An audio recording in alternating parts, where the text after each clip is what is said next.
E para quem tiver com celular, desligar ou colocar no silencioso durante o transcurso da palestra. Queridos irmãos, boa noite. Em todos estes momentos que antecedem as comemorações do Natal, somos compelidos a refletir sobre o significado que chega a cada coração, em particular daqueles corações que se dizem cristãos, sobre como efetivamente vivenciam estes dias, em que devemos nos voltar aos exemplos que nos chegaram há 2000 anos, como bênçãos de Natal. Porque naquela época vivenciávamos um clima diferente. Afinal de contas, não estávamos acostumados com aquilo que ocorria. A Palestina, então, experimentava situações singulares, como nos são reveladas nos relatos espíritas que nos chegam, para destacar que algo de muito diferente ocorria. Afinal de contas, havia uma produtividade maior na agricultura, o olor, os cheiros que vinham das plantas, das flores, eram mais singulares, as colorações, a temperatura mais amena, tudo fazia destacar de que algo de muito singular estava por ocorrer. E não era por outro motivo que todos aguardavam a chegada do Messias, mas não que ele viesse da forma como veio, porque as nossas impressões daqueles que vivenciavam aqueles tempos na Palestina era de que o Messias seria o que iria nos arrebatar das garras romanas e, portanto, seria ele o triunfador. E se era o triunfador, deveríamos nos preparar todos para cobri-lo de homenagens, para destacá-lo, conferindo a ele lugar de destaque. Certamente seria abrigado em berço ornado de pedras preciosas e ali, localizado no templo, erguido para a glória e para a louvação ao Pai eterno, ali seria o local adequado para abrigar aquele que viria em nome do Senhor para a libertação dos judeus. Era essa a imagem que ficava. Mas não foi assim que ocorreu com o maior entre todos que aqui chegaram para vestir uma roupagem carnal, porque ele era especial e nós não percebíamos aquilo de especial que vinha na mensagem do Cristo, nos revelando sobre o que de fato distingue aqueles que se aproximam da luz.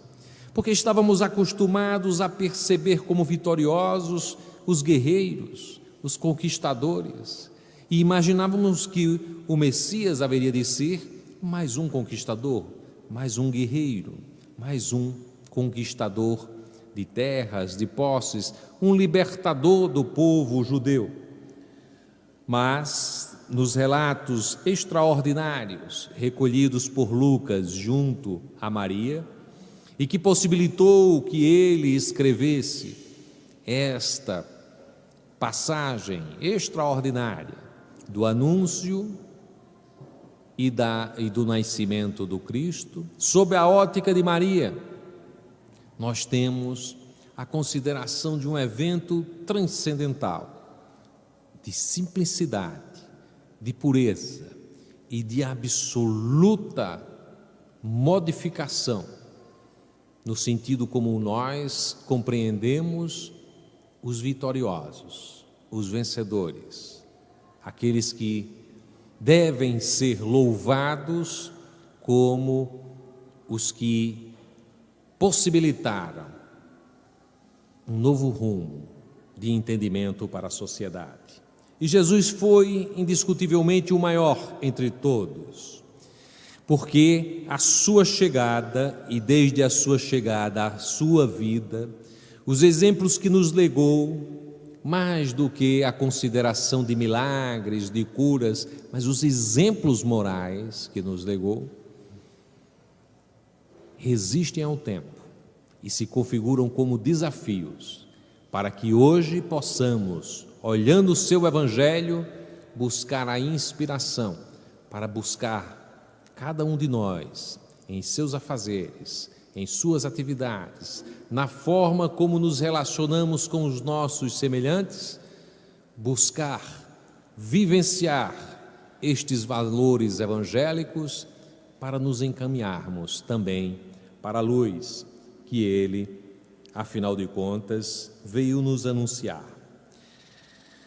No Evangelho de Lucas, no capítulo 1, há o relato de que no 6º mês da gravidez de Isabel, prima de Maria, que havia concebido em idade que já não era de se esperar a gravidez, que tinha recebido o anúncio, o seu marido, Zacarias, de que isso iria ocorrer, e Zacarias duvidando, querendo saber por que, afinal de contas, haveria de ocorrer isso, entendo a mulher dele já uma idade que não mais possibilitava, e tendo sido apresentado o enviado divino que vinha trazer aquela revelação como Gabriel, avisou a Zacarias de que ele ficaria mudo durante um tempo, porque ele não havia compreendido, aceito, acreditado de que aquilo pudesse ocorrer, dado que era, em última instância, da vontade de Deus. E assim ocorreu. Mas Lucas faz questão de mostrar no Evangelho que é o mesmo Gabriel que se apresenta a Maria e vai lhe anunciar, efetivamente, que ela haveria de ser aquela escolhida para abrigar em seu ventre o Salvador.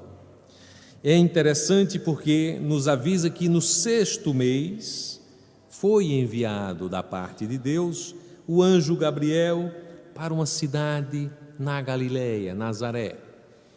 Vejamos o anúncio que foi feito ao esposo de Isabel, ocorreu em Jerusalém. Aqui estávamos na Galileia e havia uma virgem prometida a um homem. Portanto, Maria era uma jovenzinha prometida a José em casamento. Quando os judeus estabelecem esse vínculo, estabelecem um vínculo que ainda não é o matrimônio por si, porque ela ainda não estava a morar com José, mas sobre ela recaíam todas as responsabilidades, porque qualquer coisa que ela fizesse que considerasse-se uma desonra, ela seria considerada uma adúltera e teria que pagar por todas as consequências de uma adúltera e, portanto, o apedrejamento ou outras considerações que haveriam de lhe acometer, se, por exemplo, houvesse a rejeição por parte daquele que era o seu noivo. Então, diante daquela comunicação para Maria, ela tomou-se de espanto, e é dito no Evangelho que o anjo, em se aproximando dela, afirma: alegra-te, altamente favorecida, o Senhor é contigo. E ela, porém, ao ouvir essas palavras, perturbou-se muito e pôs-se a pensar: que saudação seria essa? Vejamos que o anjo Gabriel inicialmente diz: alegra-te, altamente favorecida, o Senhor é contigo. São 3 sentenças estabelecidas na mesma frase, porque é de se exultar aquilo que havia de ocorrer com ela. Então a primeira percepção que ela tinha que ter era da alegria de ter sido escolhida para a tarefa. E afirma categoricamente que ela é altamente favorecida, porque era honrosa por demais aquilo que era a sua tarefa. E a afirmação categórica: o Senhor é contigo, está contigo, mora contigo, percebe a sua presença em si mesmo. É uma arrebatação extraordinária, porque muitas vezes nós pensamos que isso que está no Evangelho corresponde unicamente a um fato isolado, ocorrido naquela época, tinha por personagem Maria e o anjo Gabriel anunciando a chegada de Jesus. Mas percebamos, 2000 anos depois, que estamos diante do Natal. E o Natal é o momento de recuperarmos isto que nos é trazido na sentença evangélica para nós mesmos. E se fôssemos nós a sermos visitados pelo anjo Gabriel, e ele viria a nos dizer: alegra-te, nós tomaríamos um susto. Altamente favorecidos, tomaríamos outro susto. O Senhor é contigo. E como perceberíamos isso? Afinal de contas, estas palavras que chegaram a Maria como uma tarefa que efetivamente ela iria realizar, é um convite e uma anunciação permanente para todos nós. E nós não nos damos conta disso, de que constantemente recebemos avisos para nos alegrarmos, que somos altamente favorecidos e que o Senhor está conosco.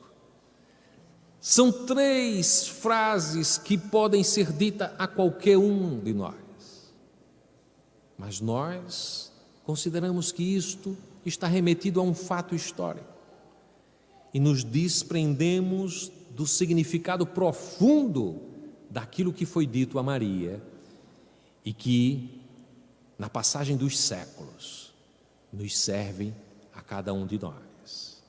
Maria fica diante desta situação, como é relatado, ela tem um sobressalto diante daquilo tudo. Sobressalto que todos nós temos quando nos apercebemos que Deus está conosco. E ela se apercebe daquilo que era a sua tarefa efetiva. E o anjo diz, segundo o relato do Evangelho de Lucas: não temas, Maria, pois conquistastes benevolência da parte de Deus, e conceberás em teu ventre e darás à luz um filho, a quem chamará Jesus. E este será grande, e será chamado Filho do Altíssimo, e o Senhor Deus lhe dará o trono do seu pai Davi. E ele reinará no futuro sobre a casa de Jacó, e o seu reino não terá fim. Veja que coisa fantástica. O anjo diz tudo isso a Maria, e ela, como espírito de alta envergadura, vai se apropriando daquelas palavras, introjetando, e nela havia a certeza de que Deus habitava nela. Ela entrou em sintonia plena e estas palavras fizeram todo o sentido. Ela, ao contrário de Zacarias, marido de Isabel, não questionou quem era ele, não questionou se era possível que houvesse aquilo, porque ela era muito superior a Zacarias e ela tinha o encontro dela com a verdade da sua própria existência colocado naquela situação. E mais adiante, portanto, ela faz uma pergunta, não no sentido de dizer isso não será possível. Ela diz como haverá de ocorrer. É diferente. Zacarias, que era ainda a razão funcionando para responder ao anjo Gabriel, pergunta: mas isso, primeiro diz, isso não é possível porque ela já está com tal idade. Mas Maria, a despeito de não ter ainda vivido maritalmente com José, não se pergunta sobre a tarefa, porque ela encontra-se com essa tarefa, ela percebe quem é ela efetivamente, e ela percebe que Deus estava com ela efetivamente. Se apercebe do Cristo interno. Mas ela pergunta: como será isso, uma vez que não conheço o homem? É uma questão de colocar como se dará. Ela não duvida que ocorra isso. E aí respondeu-lhe Gabriel: um Espírito Santo, veja, não diz o Espírito Santo, um Espírito Santo virá sobre ti, e o poder do Altíssimo te envolverá com sua sombra, e por isso nascituro será chamado Santo, Filho de Deus. Um Espírito Santo virá sobre ela, porque era um Espírito Santo, o Cristo de Deus. Haverá de ter com ela. E as pessoas ficam a imaginar como seria isso. Afinal de contas, discute-se numa impropriedade de discutir sobre a virgindade ou não de Maria, que é uma coisa absolutamente acessória, porque ao longo dos tempos se invocou pureza, isso em função de uma concepção absolutamente humana de que pureza estava relacionada com a virgindade. Quando virgindade, ao dizer-se virgem, se referia a uma mocinha, aquela que em última instância ainda não tinha também tido relações sexuais, maritais, mas mocinha, jovem. Então dizia-se isso, mas a grandiosidade de Maria estava exatamente na percepção de que aquilo haveria de ocorrer, porque o seu encontro com a verdade que vinha lhe trazendo o anjo Gabriel, a ele ela não pôs nenhuma dúvida, e a sua pergunta se decidiu unicamente no sentido de saber como efetivamente se daria tal acontecimento. E eis que, naquela situação, ela dá uma resposta extraordinária. Porque vejamos, quando fazemos a oração do Pai Nosso, dizemos: Senhor, seja feita a vossa vontade, assim na terra como no céu. A gente diz: seja feita, não sabe-se quando. A gente se coloca na disposição de fazer algo que é a vontade de Deus, mas nós não temos certeza quando isso se dá. É como assim: eu tenho uma vontade, eu tenho um desejo de fazer a tua vontade, mas é algo mais distante, seja feito, né? Como quando alguém chega e diz assim: e você, Érico, é capaz de fazer tal coisa e tal? Aí eu digo: eu tenho vontade, quem sabe em algum dia desse eu faça e tal. Às vezes a gente ora e diz: seja feita a sua vontade, mas a compreensão nossa é que essa vontade vai se revelar talvez mais adiante. Mas Maria é imperiosa, porque o anjo diz: é necessário que isso ocorra. E ela disse: faça-se conforme a vontade do Senhor. Ela não nos disse: então tá bom, mais tarde esse negócio que você disse, quem sabe mais tarde, né, eu vá engravidar. Não, ela disse: faça-se, é imediato, é aceitação imediata, plena.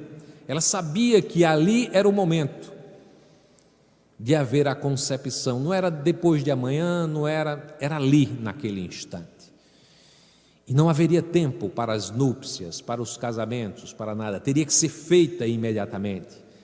E com que autoridade aquela jovem disse: faça-se conforme a vontade do Senhor. É essa magnífica resposta de Maria que representa o significado dela como um espírito de escola. faça-se, agora, imediatamente. E é relatado no Evangelho de Lucas, mais adiante, de que 3 meses passados, quase, um pouquinho menos, ela vai visitar Isabel. A visita a Isabel se faz de modo a que ela alcance uma região montanhosa perto de Judá, que simbolicamente significa ela precisava se isolar, ela precisava alcançar os montes, portanto, precisava de um momento de recolhimento e de busca da paz e do encontro com o divino. No Evangelho, sempre que nós nos dirigimos a um momento de reflexão e de busca de Deus, nós subimos ao monte. E Maria subiu ao monte, ao encontro de espíritos também elevados, para um contato mais direto naquela situação em que ela experimentava os primeiros instantes da gravidez. E vai visitar Isabel, que já está próxima de ter, de efetuar já o nascimento de João Batista. A chegada dela é relatada por Lucas numa passagem singular, porque fica muito explícita que este encontro de Maria com Isabel se dá o contato também do Cristo com João Batista, cada um no ventre que os albergavam. E diz Lucas que naqueles dias, levantando-se Maria, foi apressadamente à região montanhosa, a uma cidade de Judá, e entrou na casa de Zacarias e saudou Isabel. E é impressionante o que se passa logo em seguida, porque apenas Isabel ouviu a saudação de Maria, a criança deu saltos no ventre dela. E segundo o relato de Lucas, Isabel ficou cheia de um Espírito Santo. Olha que coisa fantástica. Houve aquela movimentação, e Isabel, que estava albergando em seu ventre um Espírito santificado, João Batista, Elias, ele, em reconhecendo a presença do Cristo ali com Maria, se movimenta, e como ele era um espírito de escol, ele tem a possibilidade de se expandir e expande-se. A gente poderia dizer vulgarmente que Isabel foi incorporada pelo espírito de João Batista ou de Elias, e eis que exclama em voz alta. É interessante porque, se não fosse assim, o Evangelho diria: aí Isabel respondeu a Maria, mas não diz que ela exclamou em alta voz. Era uma voz diferente, potente: bendita és tu entre as mulheres, e bendito é o fruto do vosso ventre. Saudação maravilhosa do Espírito Santo que estava albergado no ventre dela e que fala através dela. Como é que me vem visitar a mãe do meu Senhor? E logo em seguida, Isabel, que percebe aquilo que é dito, aí diz: pois logo que a voz de tua saudação chegou aos meus ouvidos, a criança deu saltos de alegria em meu ventre. Bem-aventurada aquela que creu que se hão de cumprir as palavras que lhe foram ditas da parte do Senhor. Então Isabel reconhece aquilo que ocorre de forma maravilhosa, magnífica, do encontro daquele espírito extraordinário, Elias, que viria a se chamar João Batista, encontrando com o seu Senhor ali no ventre de Maria, e faz a saudação extraordinária. Magnífico esse encontro, porque em última instância é o encontro desses dois personagens, o precursor João Batista e o Cristo Jesus, ainda no ventre das suas mães. E Maria, em resposta a Isabel, realiza naquele instante o encontro fantástico, uma resposta que é um cântico, um louvor, que na realidade recupera passagens do Antigo Testamento, e ela diz: minha alma engrandece o Senhor, pois meu espírito alegrou-se em Deus, meu Salvador, porque pôs os olhos na humildade ou na pequenez de sua escrava, de sua serva. Pois de hora em diante todas as gerações me chamarão bem-aventurada. Porque o poderoso me fez grandes coisas, santo é o seu nome, e sua misericórdia ocorresse. Mas é interessante que se afirma de que ele se fazia acompanhado por animais. E isso para justificar aquilo que vinha sendo dito ainda pelos profetas, de que ele surgiria acompanhado de 2 animais. Mas é dito algo interessantíssimo também na passagem de Lucas, porque é dito que um anjo do Senhor apareceu para os pastores e lhes disse: não temais, pois vos trago uma boa notícia ou uma boa nova, de grande alegria, que será para todo o povo. E é que hoje vos nasceu na cidade de Davi um Salvador, que é o Cristo Senhor. E ainda diz como é que eles devem encontrar ele. E diz: eis para vós o sinal, encontrareis uma criança envolta em faixas e deitada numa manjedoura. E é relatado por Lucas que logo em seguida uma falange de espíritos se fazem presente entoando cânticos: glória a Deus nas alturas e paz na terra aos homens de boa vontade. É um extraordinário relato de materialização de espíritos a anunciar a chegada do Salvador. São espíritos a cantarem junto aos pastores, e eles, enebriados diante daquela situação, se dirigem à manjedoura e vão atrás, efetivamente, e vão à manjedoura, e lá chegando os pastores, diziam uns aos outros: vejamos o que aconteceu, o que o Senhor nos deu a conhecer. E depois que eles veem e percebem que de fato havia o nascimento daquela criança, passam a divulgar nas cercanias. Vendo isso, divulgaram, como diz em Lucas, o que se lhes havia dito a respeito desse menino. E todos os que souberam admiravam-se das coisas que lhes referiam os pastores. Maria, porém, guardava todas essas coisas, meditando-as em seu coração.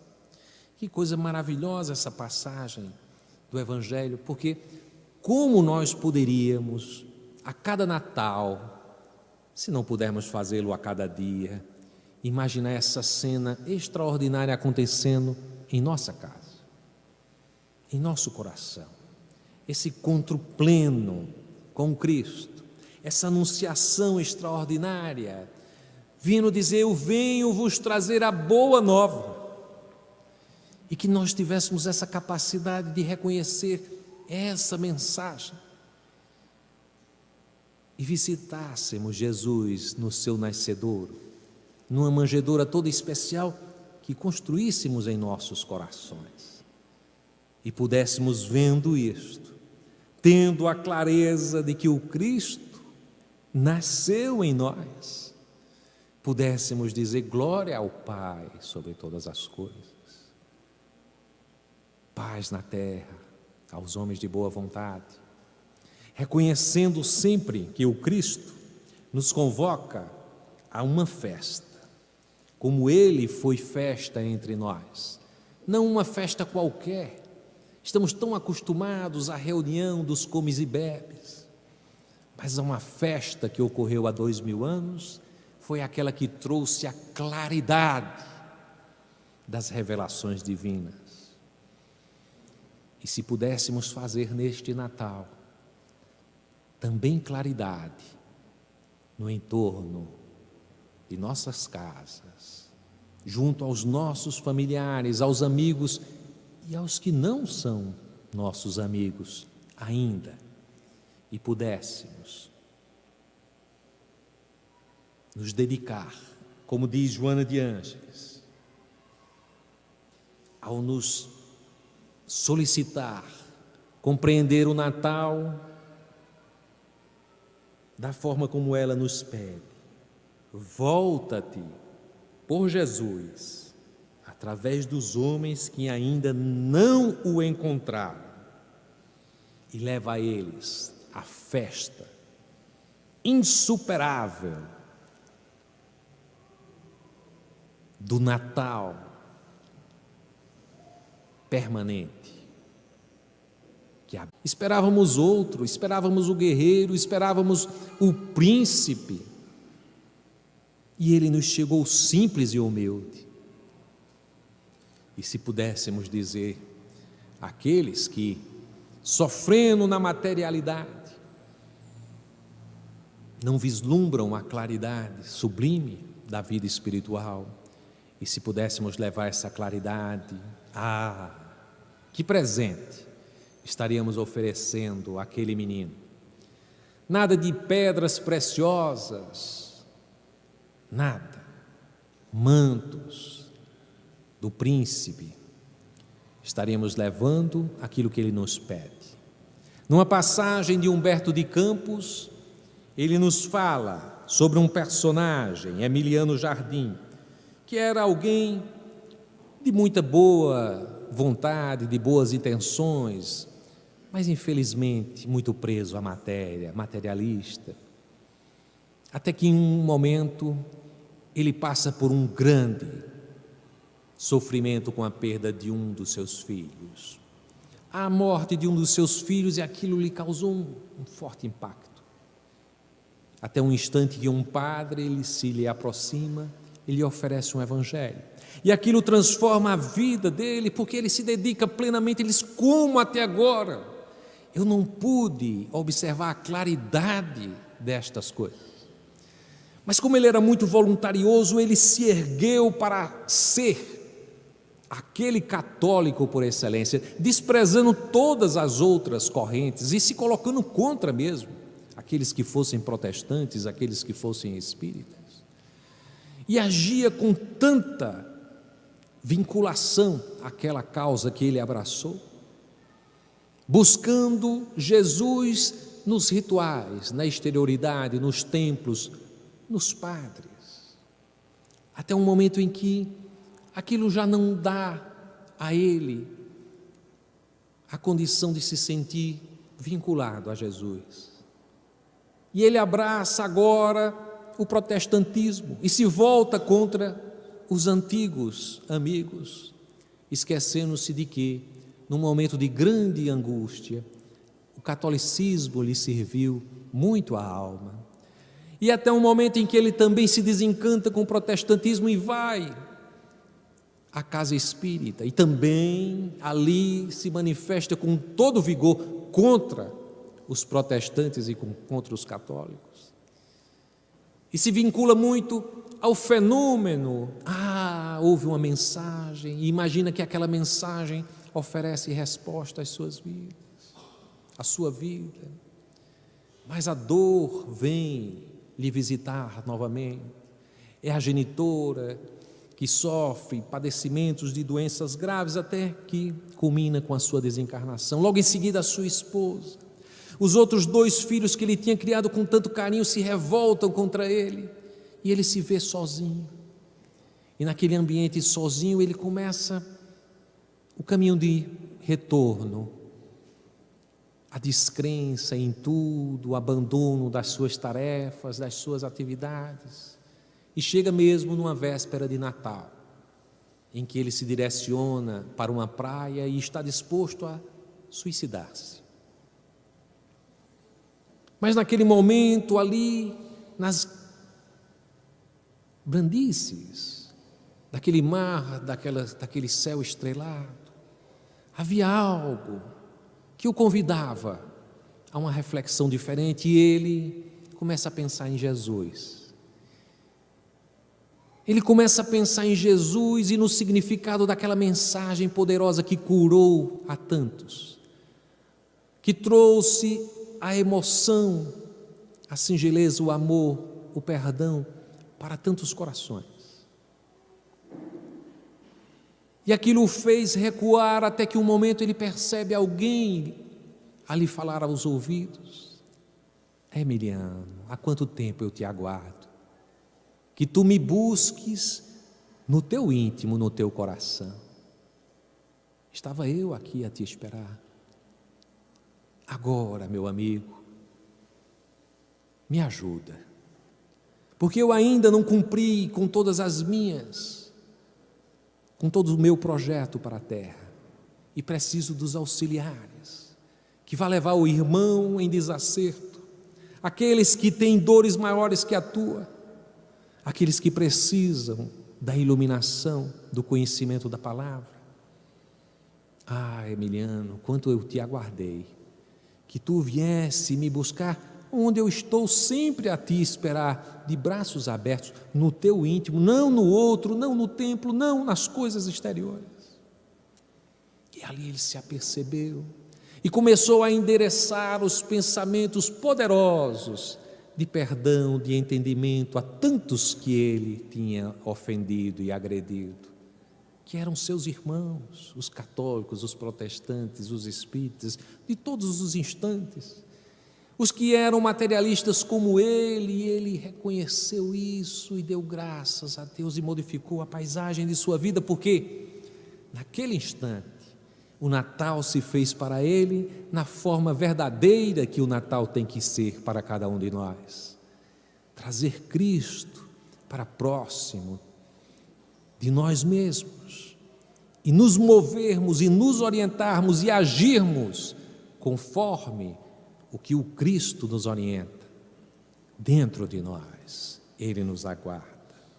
Queridos irmãos, nos lembremos, para finalizar, porque em noites como essas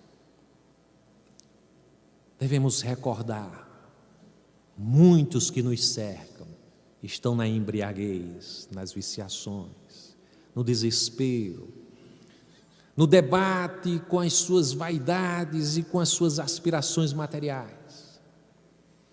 E é necessário recordar a pureza e a simplicidade com que aquele que foi o maior entre todos, antes e depois do Cristo, ali seguir os passos. Francisco de Assis, em visita no Grétio, foi brindado com uma montanha por um nobre João Velita, que era um cristão sincero e que via em Francisco aquele que podia efetivamente trazer a mensagem restaurada do Senhor na pureza, na pulcritude, que era a vida de Francisco. Ele lhe ofereceu uma montanha porque dizia: eu sei, Francisco, que tu e teus companheiros gostam de umas grutas para ficarem lá em orações. Ele agradeceu o presente. Ele tinha vindo anos anteriores, ele passou por Belém e teve a oportunidade de visitar aqueles espaços e guardava aquela impressão daquele menino, já se aproximava do fim da sua vida. Ele sofria dores soberbas de todas as infecções no pâncreas, no fígado, eram dores atrozes. Mas naquele dia, ele pediu a João Velita para que fizesse um presépio tal como haveria de ter sido o nascimento do Cristo. Pediu para colocar um burrinho, uma vaca, tudo que efetivamente pudesse representar em algo muito humilde numa gruta naquela montanha, e solicitou aos seus irmãos que viessem para aquela noite para celebrar o Natal. E qual não foi a sua surpresa quando ele viu a montanha toda iluminada? Ele pensou que tivesse ocorrendo um incêndio naquela montanha, mas quando viu, eram as pessoas com os archotes se aproximando da montanha para celebrar o Natal que Francisco tinha convidado. E Francisco chega e fala.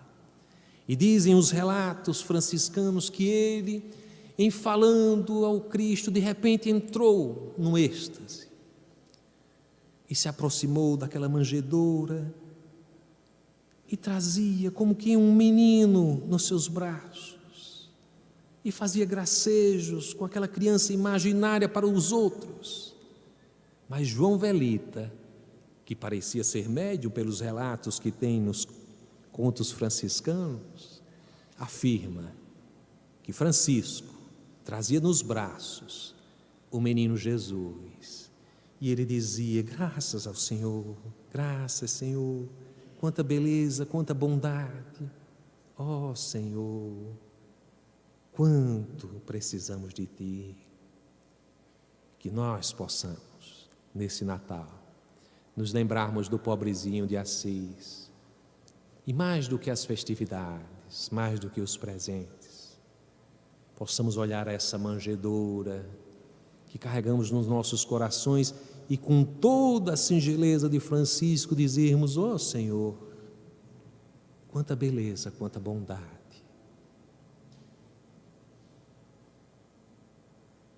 Que a paz do Cristo faça morada no coração de todos nós.